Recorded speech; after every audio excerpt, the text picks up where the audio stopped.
Noel, Shinn, thanks for joining us, mate. When you think about the Kilmore Pacing Cup and the history of this great race, you think of the Shinn family. It's been a wonderful race for your family. Yeah, they've won plenty of them. Yeah. 6, I think. Yeah. Tell us about your story and how you got to Kilmore. I left school when I was 16 and I come over here for holidays, school holidays, and at the end of the holidays Frank said, "What are you going to be, a bookkeeper or a horse trainer?" And I said, "Horse trainer." So I've been in Kilmore, around Kilmore ever since. Your father, Reg, tell us about Reg and your upbringing there. Yeah. Well, he was very successful in Adelaide, and he shifted over to Victoria. I came over, and then Mum and Dad shifted over after me. Dad was a private trainer for a local Sid Brown. Yeah. And they had lots of winners. Yeah. What was it like growing up in those days in a harness racing family, and especially a successful family like the Shinns were? It was very tough. Like, you were always relied on the next winner. Yeah. Exciting at the same time in a way. Was. Yeah. Well, that's why I'm here. Yeah. We'll go back to 1972.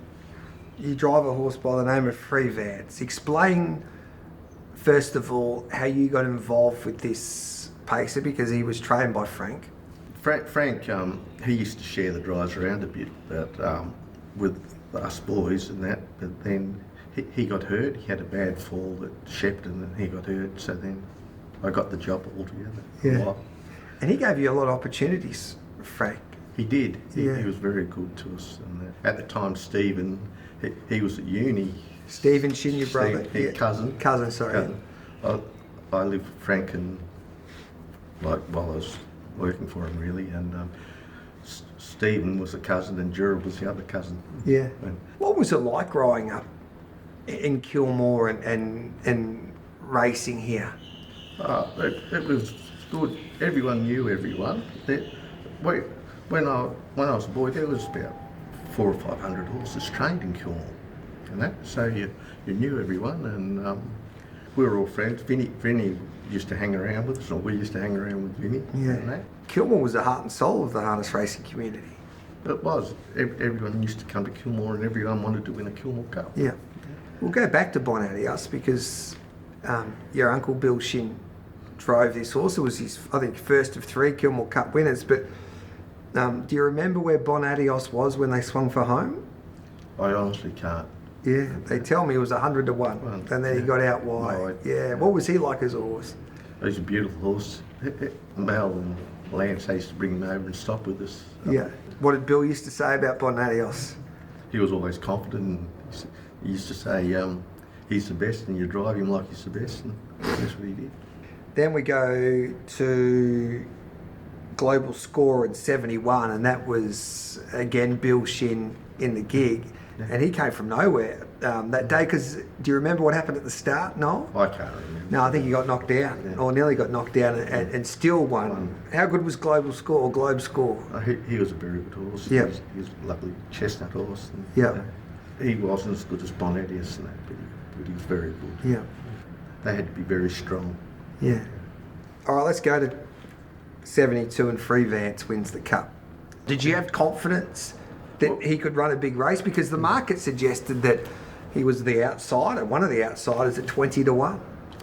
No, we thought he had a good chance because he was that sort of horse. He'd give him good sit and he could sprint quick. Yeah. Actually, I think when Frank had him as a 2-year-old, drove him as a 2-year-old, I think he beat Welcome Advice at Bendigo one night. Yeah. Yeah.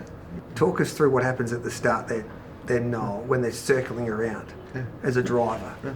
No, we were there, and he used to be a little bit shifty away, like he could miss on you, and but if he bounced, he was quick, and he bounced out quick, and Johnny Harlan was a front-running driver, and he went straight across him, and he just followed him and got out when they straightened. Yeah.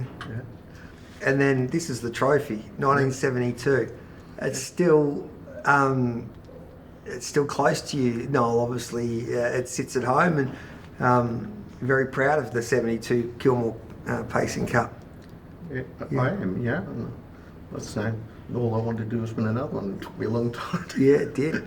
And what did it mean? Do you remember the celebrations? And did it, because you're based in Kilmore now, working for Frank, and you said it was the race that you wanted to win after you lived here. What was it like after the race, and what impact did it have on Noel Shinn? So just, I don't know really what. I was very excited. How young were you? I was 22 then. Yeah. You know, so, And you thought it could happen probably every year. yeah, well, made it easy the first one. Yeah. So that's in 1999, Noel, and it's Colbruce, of course, winning the cup, and I can see a shot of the family there as well. It was a special day for you and your family. It was. Yeah. Yeah, it's very special. Well, I trained you, but Ruth and them did all the work. Yeah. I got the credit. And he led all the way. What's it like to lead all the way in a Kilmore Cup? Because you got Luca Verl, Karen Madding and the gig there, and Darryl Douglas with Kia Fella for the Anderson family. No, he would have taken a bit of running down. Yeah. And he's second that previous year, goes one better. And what's it like when you get back onto the Gallops track, heading back to the mounting yard after winning a Kilmore Cup? It was very exciting, actually. Yeah. You don't remember when you do it yourself. Yeah.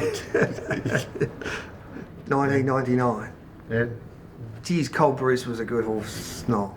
We brought him home, and John Augie was one of the companies then selling them, and I rang him and he said he'd take him for the sale. So anyway, then he rang back the next day and he said, "Oh no, the books are printed, we can't take him." So I said to her, "I'll break him in." So I broke him in for her and that, and I said he's too good to So did you buy a share in him? No, worst mistake ever. Yeah. I didn't want to bring that up, Noel. Oh, no, I should have bought all of them. Yeah. It's always a great test for a trainer to get a great juvenile horse to become an open class star. Were you confident that he could take that next step? He was always good. He was strong, and nothing ever went wrong with him. Yeah. Yeah, he went back. He won the 2-year-old. He won the 3-year-old, and he won the 4-year-old. Yeah. Yeah. Which was amazing. Yeah. Yeah, there's not many horses. I don't think there's been another one do it. No. Yeah. And he finished his first Kilmore Cup was in '98, and the next year you of course do it in 1999. Were you more confident in the next year when you went one better?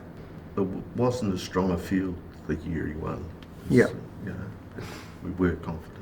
Talk us through the race, Noel. I jumped in front, just kept running. Yeah. I think he went nearly a track record at the time it was. It was on the old track, and I think he went 2-2 for the journey. I think. So after that, he was competitive in an Inter-Dominion. Did he reach your expectations as an open class horse, Noel? He did. He wasn't as good as he could have been all the time, but he was just one run below the Courage Under Fires and that sort of horse. He was in a great era. Oh, he was. Well, that's the other thing with horses. Depends when you are. Yeah.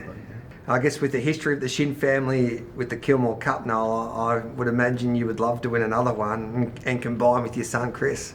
Yeah, I would. Yeah. Like I said, it'd give me more pleasure than winning one for myself. Yeah. And he loves the game as much as you did or do. Yeah, he does. Like I say, he works hard. He's the work of the place. Well, that's the only reason Ruth and I keep going is for Chris. We need to be successful. Yeah.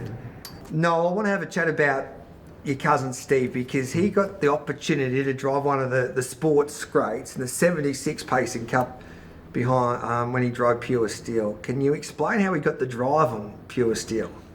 That'd be through Uncle Bill, a lot of it, because Uncle Bill had sold Russell Roberts James Eden, so he was friendly with Russell Roberts, and then Russell Roberts brought him over to the Kilmore Cup, and Stephen was in Kilmore and in a bit of form at the time, so he got the drive. And what did you think when you saw Pure Steel? Because he had such a massive reputation. I used to go to the beach with Pure Steel every day for a while. What was he like, Noel? He was a lovely horse, quiet horse. He used to love grapes. Did he? Yeah. Well, Noel, I hope you win that Kilmore Cup again, you find your next champion, and Chris can salute down the outside, or maybe lead us back like the old man was in '72 and get the job done. As long as you win, doesn't matter how you do. Yep. Thanks for spending some time with us, Noel. Thanks, Gary.